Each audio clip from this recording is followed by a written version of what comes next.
Cerita terakhir giliran gue, Natmoy. Oke.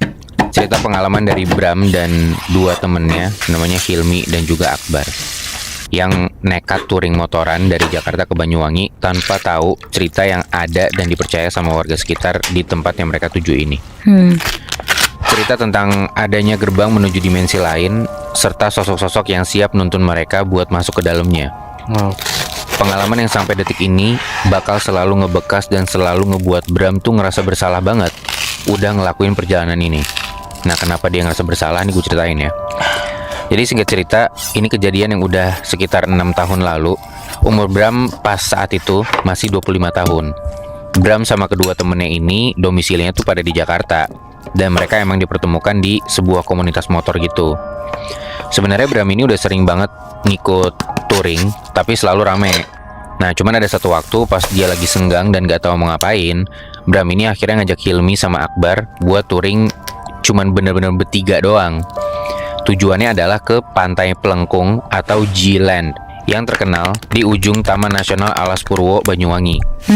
Dan gak butuh waktu lama, akhirnya Hilmi sama Akbar ini nerima tawaran itu. Terus beberapa hari setelahnya berangkatlah mereka dari Jakarta. Bram naik motor sendirian, sedangkan Akbar tuh goncengan sama Hilmi. Jadi mereka cuma 2 motor aja.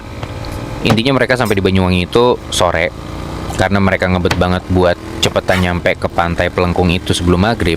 Makanya Bram mutusin buat ngelewatin jalur hutan Alas Purwo sore itu. Sebenarnya di salah satu warung terakhir yang mereka singgahin, itu si pemilik warungnya udah bilang, "Mas, jangan lewat situ kalau matahari udah miring atau surup." Tapi ya Bram sama teman-temannya cuek aja. Mereka tetap mutusin buat lewat jalur itu, masuk ke jalanan sempit yang diapit sama pepohonan lebat. Di situ mereka sadar angin tuh tiba-tiba nggak ada, Natmoy. Suasananya sepi, terus hawanya juga jadi aneh. Sekitar 15-30 menit, Bram tuh jalan masuk jalur hutan ini, langit tuh udah kerasa makin gelap.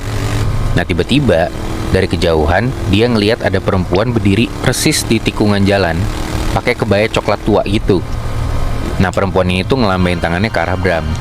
Ya, Bram sama teman-temannya mikir, oh paling itu warga sekitar yang mungkin minta bantuan, atau seenggaknya pun untuk Bram sama temen-temennya, mereka bisa sekalian nanya arah jalan.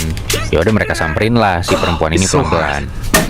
Tapi Natmoy, pas Bram ini ngelewatin perempuan ini, mereka kaget banget. Soalnya katanya wajahnya tuh kosong. Bukan karena datar ekspresinya, tapi beneran kosong. Gak ada matanya, gak ada hidungnya, gak ada mulutnya juga.